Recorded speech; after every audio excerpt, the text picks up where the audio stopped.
لبيك اللهم لبيك لبيك لا شريك لك لبيك إن الحمد والنعمة لك والملك لا شريك لك. Bismillahirrahmanirrahim. Assalamualaikum warahmatullahi wabarakatuh. Alhamdulillahirabbil alamin wassalatu wassalamu ala asyrafil anbiya'i wal mursalin wa ala alihi wa sahbihi ajma'in. Amma ba'd. Qala rabbi shrah li sadri wa yassir li amri wahlul 'uqdatam min lisani yafqahu qawli. Wa la hawla wa la quwwata illa billahil 'aliyyil 'azim. Subhanaka la 'ilma lana illa ma 'allamtana innaka antal 'alimul hakim.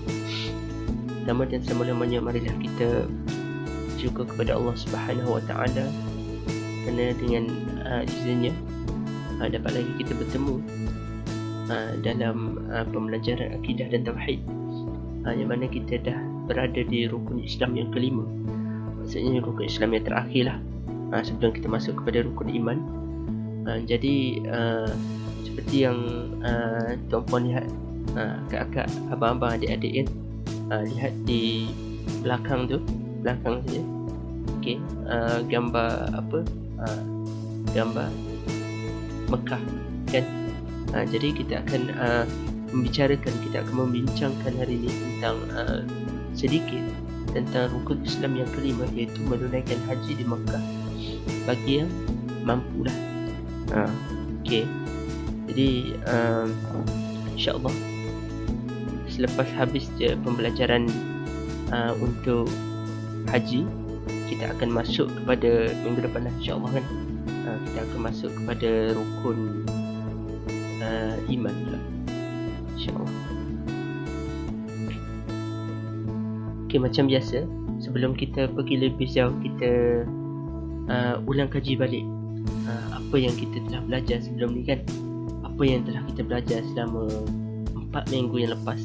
Okey, kita ambil satu-satu. Okey, kita belajar tentang rukun Islam kan. Kita ulang lagi. Setiap kelas kita akan ulang, insya-Allah.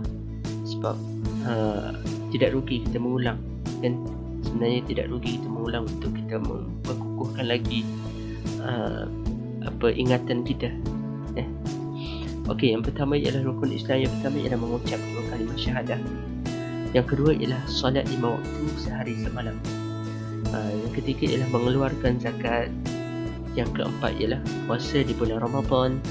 Yang kelima ialah menunaikan haji di Mekah bagi yang mampu. Jadi adik-adik, cukulah saya ingin ingatkan, kita digalakkanlah untuk memperbaharui syahadah kita setiap harilah. Asyhadu an la ilaha illallah wa asyhadu anna Muhammadar Rasulullah. Setiap hari kita pun digalakkan juga melazimi selawat kan. Allahumma salli ala sayyidina Muhammad, Allahumma salli ala sayyidina Muhammad kan. Seperti kita tahu fadilat selawat ni ialah apabila kita selawat satu kali, Nabi semua innallaha wa malaikatahu yusalluna 'alan nabi. Maksudnya semua makhluk ni di bumi ni dan malaikat semua selawat kepada Nabi. Ya ayyuhalladzina amanu sallu 'alaihi wa sallimu taslima.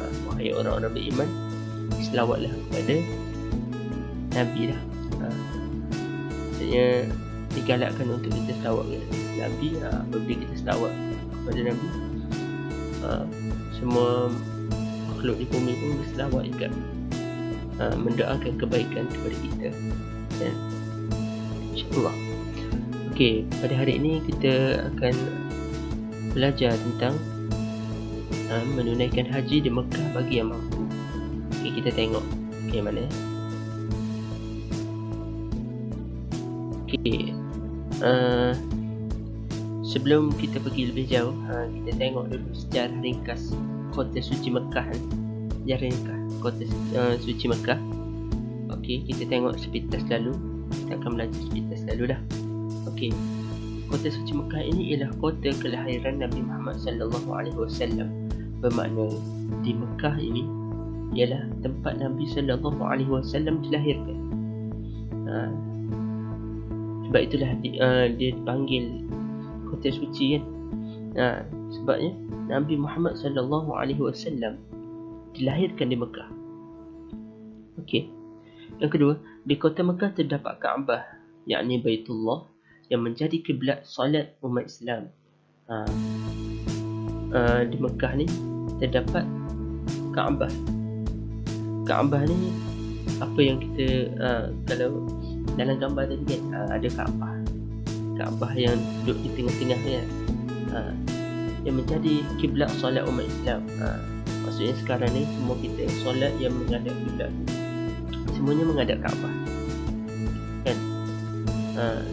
Tapi apa ni, kiblat pertama umat Islam yang sebelum Kaabah ialah Masjid Al-Aqsa lah, yang mana kita tahu yang sedang diserang sekarang kan. Kita doakan kepada Allah Subhanahu Wa Taala, kita doakan semoga saudara kita di sana sentiasa selamat daripada ancaman-ancaman Zionis laknatullah kan. Jadi kiblat pertama ialah Masjidil Aqsa. Kiblat yang kedua, ialah Kaabah dah di Mekah kan. Maksudnya sekarang bukan Masjidil Aqsa bukan kiblat umat Islam lah, dah ditukar pada Kaabah. Okey. Setiap tahun ketika musim haji tiba, jutaan umat manusia dari berbagai bangsa dan negara hadir di kota ini untuk melaksanakan ibadah haji. Maksudnya setiap tahun ni ketika musim haji, ramailah. Kalau kita tengok dalam TV kan, ramai umat Islam yang berkumpul, yang pergi ke Mekah untuk menunaikan haji lah. Ayolah kita sama-sama berdoa supaya kita diberikan peluang untuk menjejakkan kaki menjadi tetamu Allah kan, menjadi tetamu Allah di Mekah. Amin. Kan. Jadi musim hajinya sekarang lah, pada waktu bulan Zulhijjah ni. Maksudnya patutnya ramailah orang yang berpusu-pusu ke Mekah lah. Semoga kita pun ditakdirkan untuk ke sana juga untuk mengerjakan haji, insya-Allah satu hari nanti kan. Kita sama-sama doa lah. Okey. Mekah merupakan sebuah kota yang berusia sangat tua, lebih tua dibandingkan kota lain Mesir, Iraq, Iran, Yaman dan Madinah. Maksudnya kota Mekah ni ialah satu kota yang memang tua lah, yang paling tua. Sebabnya sebelum ada kota yang seperti Mesir, Iraq, Iran, yang kawasan-kawasan yang negara-negara yang berdekatan, kota Mekah dahulu yang ada. Maksudnya memang kota yang amat paling tua lah kan. Kota ini telah dikenal sebelum Islam, yakni sejak zaman Nabi Ibrahim AS. Maksudnya kota Mekah ni pada zaman Nabi Ibrahim lagi ada. Maksudnya sebelum Islam datang, Islam yang Nabi Muhammad bawa kan, kota Mekah ni dah ada pada zaman Nabi Ibrahim. Maksudnya nak cakap lamanya kota Mekah ni, sebelum Islam ada lagi, dah ada kota Mekah. Macam tu. Okey, kita tengok lagi huraiannya. Semua orang Islam yang mampu wajib mengerjakan haji. Maksudnya semua orang Islam yang mampulah, bukan kata wajib, nak tak nak kena buat, tak. Tapi apabila kita mampu, kita wajib mengerjakan haji. Okay, kita tengok apa makna mampu yang kita nak faham kat sini kan. Kedua, orang Islam harus mengerjakan rukun ini sekurang-kurangnya sekali dalam hidup mereka. Maksudnya dalam seumur hidup ni, Islam tidak membebankan kita sebenarnya. Islam paling kurang pun sekali dalam seumur hidup pun tak apa mengerjakan haji ni kan. Bukan kata setiap bulan kena pergi haji tak kan. Sebab umat Islam ni di seluruh dunia ni ramai. Jadi kalau nak buat kalau nak suruh mereka, kita contohlah kita di Malaysia kan, kita nak pergi haji setiap tahun, banyak dah habis kan. Setiap tahun memang orang kaya lah. Jadi seumur hidup pun dah memadai dah. Tapi kalau tak mampu tak ada masalah kan. Okey, ramai yang beranggap bahawa maksud mampu dalam pelaksanaan ibadah haji cumalah dari segi keuangan. Tetapi ternyata itu tidak benar, kerana dengan penularan wabak COVID-19, ramai mula menyedari maksud mampu itu meluas. Okey, mungkinlah kalau kita sebelum ni kita tengok kalau mengerjakan haji untuk orang yang mampu ni, kita tengok macam untuk dari segi keuangan sahaja kan. Kita tak nampak macam mampu apa lagi yang boleh menghalang kita selain duit. Bagi kita duit ialah segala-galanya kan. Tapi apabila datangnya musibah COVID kan, COVID, kita boleh tengok, maksudnya aku adalah 10,000, 100,000 sekalipun, tapi aku ada duit banyak mana pun, tapi kalau COVID ada, COVID datang, memang tak boleh pergi juga. Maksudnya tidak mampu juga untuk pergi kan. Macam sekarang, walaupun dia adalah sejuta sekalipun dalam bank, tapi disebabkan COVID ada wabak di situ. Jadi kerajaan Arab Saudi tidak membenarkan kita masuk. Tidak mampu juga. Maksudnya mampu dan bukan terhad kepada keuangan sahajalah kan. Maksudnya ada kekangan lain yang boleh kita fahami dengan maksud mampu itu. Okey, dalil ibadah haji, maksud mampu dalam ibadah haji kan. Okey, walillahi 'alan nasi hajjul baiti man istata'a ilaihi sabila. Dalam surah Al-Imran ayat 97, dan Allah mewajibkan manusia yang mengerjakan ibadat haji dengan mengunjungi Baitullah, iaitu sesiapa yang mampu sampai kepadanya. Maksudnya ayat ini menjelaskan bahawa ibadah haji hanya wajib kepada orang yang mampu dan berupaya. Macam tadi kita dah bincangkan kan, apa maksud mampu yang sebenarnya kan. Lepas ni kita ada bincangkan sedikit lagi lah maksud mampu. Jadi apabila kita mampu dan berupaya, kita wajiblah pergi. Maksudnya kalau kita tidak mencukupi syarat ataupun kita tidak mampu untuk sampai ke sana, tidak wajiblah ke atas kita kan. Okay. Kita boleh menunaikannya dengan sendiri ataupun dengan pertolongan orang lain. Tak nampak sini kan. Maksudnya pertolongan orang lain. Jadi apabila kita dia ada choice lah orang kata kan, kalau kita tidak mampu menunaikannya sendiri, jadi kita boleh meminta tolong orang lain lah. Itu dalam bab fiqh, nanti kita bincangkan lebih lanjut lah. Bagaimana maksudnya kita walaupun kita tak dapat nak pergi, contohlah kita uzur kan, kita uzur ataupun kita tak dapat, keupayaan kita tak dapat nak pergi kan, tapi ditakdirkan ada hamba Allah yang boleh pergi.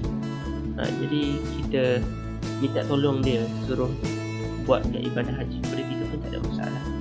Ataupun seorang anak memberi seorang anak tolong buat haji kepada ibu bapanya, contoh kan, itu tak ada masalah lah. Tapi itu nanti kita akan bincangkan dalam bab fiqh lah. Ini bab tauhid ni. Kita sekadar pergi sekali lalu je. Okay. Menurut hadis daripada Umar radhiyallahu anhu, seorang lelaki bertemu Rasulullah sallallahu alaihi wasallam dan berkata, "Ya Rasulullah, ma yujibul hajj?" Qala az-zad war-rahilah. Maksudnya di sini, wahai Rasulullah, apakah antara sebab yang mewajibkan haji? Apa antara sebab yang mewajibkan haji? Rasulullah sallallahu alaihi wasallam menjawab, ada bekalan dan kenderaan. Okey. Maksudnya di sini Nabi berfirman pada waktu itu, ada bekalan ni maksudnya kita mampulah, kita ada keuangan, dari segi keuangan kita ada bekalan, dari segi tenaga kan, dan kita ada kenderaan. Kenderaan ni maksudnya untuk kita pergi tu kita ada. Sekarang kita naik flight kan, kalau zaman dulu naik unta, kalau orang dekat-dekat mungkinlah orang-orang kawasan Arab tu dia naik kereta ke apa ke kan. Maksudnya ada kemudahan, wajiblah dia pergi Selain mampu dari segi keuangan, berkemampuan juga boleh terdiri daripada pelbagai bentuk. Maksudnya selain daripada keuangan, tapi kalau kemampuan ni terdiri dari pelbagai bentuk, macam saya cakap tadi kan, kalau kita ada banyak duit pun, tapi kalau diri sendiri tidak berupaya ataupun ada wabak ke ataupun kita sakit ke, dia tidak mampu jugalah kan. Okey, yang last sekali kita tengok maksud berkemampuan kan. Maksud berkemampuan ni, yang pertama, mampu menanggung segala perbelanjaan dan nafkah dalam tanggungan yang ditinggalkan. Maksudnya apabila kita mampu ni, apabila kita mengerjakan haji tu, kita mampu menanggung segala perbelanjaan dan nafkah dalam tanggungan yang ditinggalkan. Maksudnya apabila kita ada keluarga kan, jadi apabila kita nak mengerjakan haji tu, kita dapat tolong tanggungan kita yang maksudnya anak-anak atau ibu ayah ke, tanggungan kita lah. Apabila kita nak meninggalkan mereka tu, kita dapat tanggung. Maksudnya kita pergi tu dengan mereka pun tidak susah lah kan. Jadi kalau andai kata kalau kita pergi mereka susah ataupun itu bermaksud kita tidak mampu lagi untuk mengerjakan haji. Maksudnya yang mampu ni apabila kita pergi tu mereka pun aman. Maksudnya kita pun boleh menyara hidup kita semasa beribadah, dan tanggungan yang kita tinggalkan di Malaysia boleh juga, maksudnya dapat hidup dengan baik lah. Contohnya selalunya orang akan tinggalkan ibu ayah dan contoh anak-anak tinggalkan ibu ayah dulu, tapi atas itu dalam skop yang luas lah untuk dibincangkan. Yang penting kita tak ada masalah untuk tinggalkan tanggungan tu. Okey. Yang kedua, sihat tubuh badan. Sihat tubuh badan ni, kalau kita sakit, kita nak buat ibadah macam mana? Jadi digalakkan lah sebab itulah digalakkan untuk kita mengerjakan haji ni sewaktu kita sihat. Sewaktu kita muda lah, senang kan. Muda ni insyaAllah lah sihat lagi kan. Jadi kalau kita sakit, kita kira tidak mampu lah untuk berbuat ibadah haji. Yang ketiga, mempunyai kenderaan yang baik untuk tujuan pergi dan balik. Yang macam ni kita yang kalau kita sasah lah di Malaysia ni kapal terbang lah kan. Jadi kalau mempunyai kenderaan yang baik tu, kapal terbang tu insyaAllah lah yang baik, memang yang baik. Jadi yang ni mungkin selalunya kalau kita ambil package tu dah ada lah siap-siap kan. Semua dia orang dah ejen ataupun syarikat haji dan umrah ni dia dah selesaikan lah semua untuk kita. Okey, aman perjalanan bagi diri dan harta daripada musuh dan wabak penyakit. Maksudnya apabila kita dah pergi tu selamat lah, orang katakan selamat dari segi diri dan harta kita. Maksudnya bukanlah kita sebab contohnya ada pergolakan ke di mana-mana kan. Contoh kita turun tu ada pergolakan, kita tak selamat, tidak wajib lah untuk kita pergi haji. Kita tidak mampu lah kan. Jadi aman perjalanan ni, kira tenang selamat semua daripada musuh dan wabak penyakit. Wabak penyakit ni macam sekarang lah, macam COVID kan. Maksudnya kalau dah reda semua barulah boleh pergi. Kalau tak, memang tak boleh pergi. Sebab apabila kita pergi lagilah banyak memudaratkan. Maksudnya kita pun terdedah kepada penyakit, orang lain terdedah kepada penyakit. Kita tidak berkemampuan kan. Okey, yang ketiga, empat, yang kelima, berkesempatan masa untuk mengerjakan haji dan umrah. Maksudnya kita dah ada masa lah kan. Maksudnya ada masa, Allah bagi masa kita. Maksudnya Contohlah kalau ditarik kita yang awal kita tak sempat, tak ada, orang kata tak, kita tidak berkemampuan lah, kita tak ada rezeki. Tapi apabila kita dah niat, apabila kita niat untuk pergi haji tu, insyaAllah Allah bantu, insyaAllah. Jadi kita doakanlah supaya kita semua dapat pergi haji, dapat menunaikan ibadah haji sekali je seumur hidup, yang wajib kan. InsyaAllah saya doakan kakak-kakak, abang-abang, adik-adik, dan kita sama doalah supaya kita dapat berpeluang lah ke tanah suci Mekah, dan tanah suci Mekah. Jadi kita doakan juga supaya wabak ni naik dengan cepat. Kesian kan warga kita nak cari rezeki semua, saya faham, nak cari rezeki. Allahu Akbar. Okay, jadi setakat tu dulu untuk pembelajaran pada hari ini. InsyaAllah kita akan bertemu di lain waktu minggu depan, insyaAllah, dalam rukun iman pula. Okay, apa yang baik itu daripada Allah Subhanahu Wa Taala, apa yang kurang itu daripada diri saya sendiri, hakikatnya daripada Allah Subhanahu Wa Taala. Kita jumpa minggu depan. Assalamualaikum warahmatullahi wabarakatuh.